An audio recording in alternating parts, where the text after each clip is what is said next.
الدین رومی رحمۃ اللہ علیہ فرماتے ہیں کہ ایک موقع پر ایک بوڑھا آدمی تھا، وہ مرض الموت میں مبتلا تھا، یعنی کہ اس کو پتہ چل چکا تھا کہ میری موت قریب ہے۔ اس کے 5-6 یا اس سے زیادہ کم و بیش بچے تھے۔ اس نے ان سب کو بلایا اور چاہا کہ ان کو کچھ ہدایت کرے، کچھ رہنمائی دے۔ ہماری رہنمائی تو صرف تقریروں تک محدود ہوتی ہے نا۔ سچی بات یہ ہے کہ یہ تقریریں کرتے ہوئے کوئی تبدیلی آج تک آ نہیں سکی، صرف باتیں ہوتی ہیں۔ بہت کم موقع ہوتے ہیں، بہت کم، آپ ضرور سوچئے گا، بہت کم موقع ہوتے ہیں کہ گفتگو جس طرح ہم آج کل کرتے ہیں ان سے کوئی بہتری رونما ہوئی ہو۔ تو اس پیر سن نے سوچا کہ میں ان کو تقریر بھی نہ کروں اور ان کو میں ایک اچھی رہنمائی بھی دوں۔ بڑے بیٹے کو کہا کہ ایک لکڑی لے آؤ، لکڑی کا گٹھڑا لے آؤ۔ وہ ایک گٹھڑا لے کر آیا، اس نے کہا ایک لکڑی اٹھاؤ، اس نے اٹھایا۔ رومی فرماتے ہیں اس کو کہا کہ اس کو توڑو۔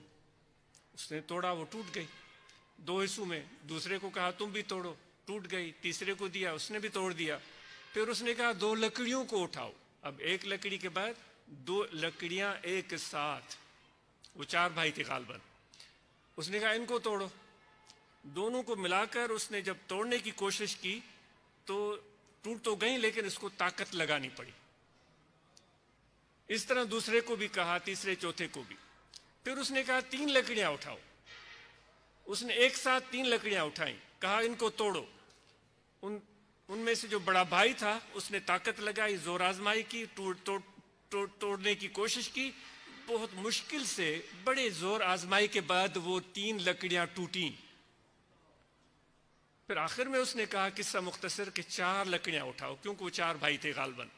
جب 4 لکڑیاں اٹھائی اور ان کو کہا کہ ان کو توڑو، بڑے بھائی کو، بڑے بیٹے کو کہا جو بھائیوں میں بڑا تھا اور اس کا بڑا بیٹا تھا، توڑو۔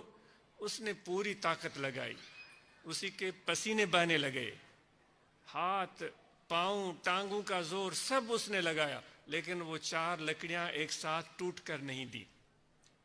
تو اس باپ نے اپنے بچوں کو کہا یاد رکھو، اگر آپ افتراق اور انتشار کا شکار ہیں، الگ الگ ہیں، تو دنیا میں آپ کے مخالفین آپ کو ایسے توڑ دیں گے، ایک لکڑی کو جیسے توڑ دیا آپ نے۔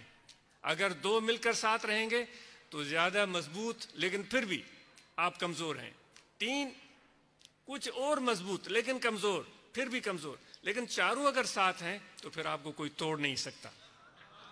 تو آج امت